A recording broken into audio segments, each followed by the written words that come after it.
नुसू एक औरत नुमा आदमी था, बारीक आवाज, बगैर दाढ़ी और नाजुक इंदाम मर्द। वो अपनी जाहिरी शक्ल सूरत से फायदा उठाते हुए जन्नाना हमाम में औरतों का मसाज करता और मैल उतारता था। कोई भी इसकी हकीकत को नहीं जानता था, सभी उसे औरत समझते थे। ये तरीका उसके लिए जरिया मुआश भी था और औरतों के जिस्म से लज्जत भी लेता था। कई बार जमीर के मलामत करने पर उसने इस काम से तौबा भी कर ली, लेकिन हमेशा तौबा तोड़ता रहा। एक दिन बादशाह की बेटी हम्माम गई। हम्माम और मसाज करने के बाद पता चला कि उसका गिरा बहा गौहर मोती या हीरा खो गया है। बादशाह की बेटी ने हुक्म दिया कि सबकी तलाशी ली जाए। सबकी तलाशी ली गई, हीरा नहीं मिला। नुसू रुसवाई के डर से एक जगह छुप गया। जब उसने देखा कि शहजादी की कनीज़ें उसे ढूंढ रही हैं, तो सच्चे दिल से खुदा को पुकारा और खुदा की बारगाह में दिल से तौबा की और वादा किया कि आइंदा कभी भी ये काम नहीं करूंगा। मेरी लाज रख ले मेरे मौला।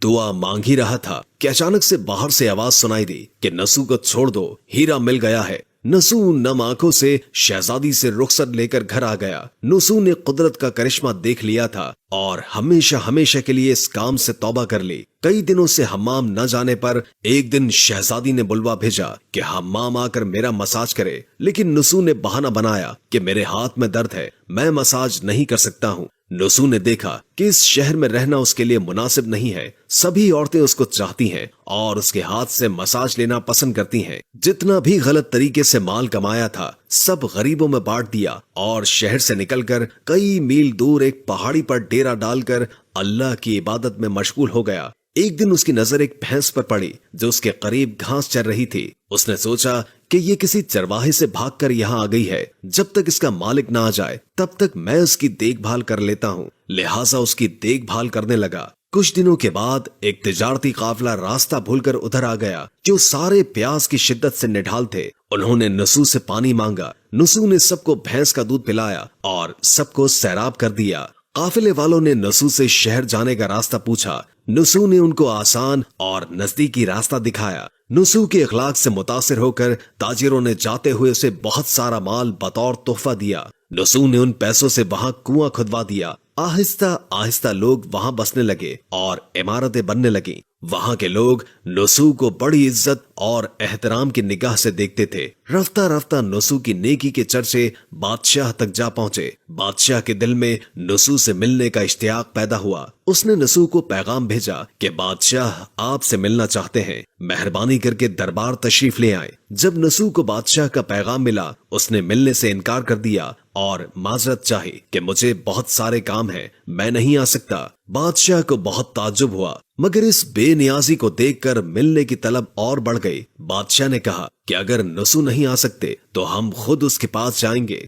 जब बादशाह नसू के इलाके में दाखिल हुआ, खुदा की तरफ से मलिकुल मौत को हुक्म हुआ कि बादशाह की रूह कब्ज कर ले। चूंकि बादशाह बतौर अकीदतमंद नसू को मिलने आ रहा था और रियाया भी नसू की खूबियों की गर्विदा थे, इसलिए नसू को बादशाह के तख्त पर बैठा दिया गया। नसू ने अपने मुल्क में अदल और इंसाफ का निजाम कायम किया। वही शहजादी जिसे औरत का भेष बदलकर हाथ लगाते हुए भी डर लगता था, उस शहजादी ने नसू से शादी कर ली। एक दिन नसू दरबार में बैठा लोगों की दाद रसी कर रहा था कि एक शख्स वारिद हुआ और कहने लगा कि कुछ साल पहले मेरी भैंस गुम हो गई थी, बहुत ढूंढा मगर नहीं मिली, बराए मेहरबानी मेरी मदद फरमाइए। नसू ने कहा कि तुम्हारी भैंस मेरे पास है और आज जो कुछ भी मेरे पास है वो तुम्हारी भैंस की वजह से है। नसू ने हुक्म दिया कि उसके सारे माल और दौलत का आधा हिस्सा भैंस के मालिक को दे दिया जाए। वो शख्स खुदा के हुक्म से कहने लगा, ऐ नसू जान लो, न मैं इंसान हूँ और न ही वो जानवर भैंस है, बल्कि हम दो फरिश्ते हैं, तुम्हारे इम्तिहान के लिए आए थे।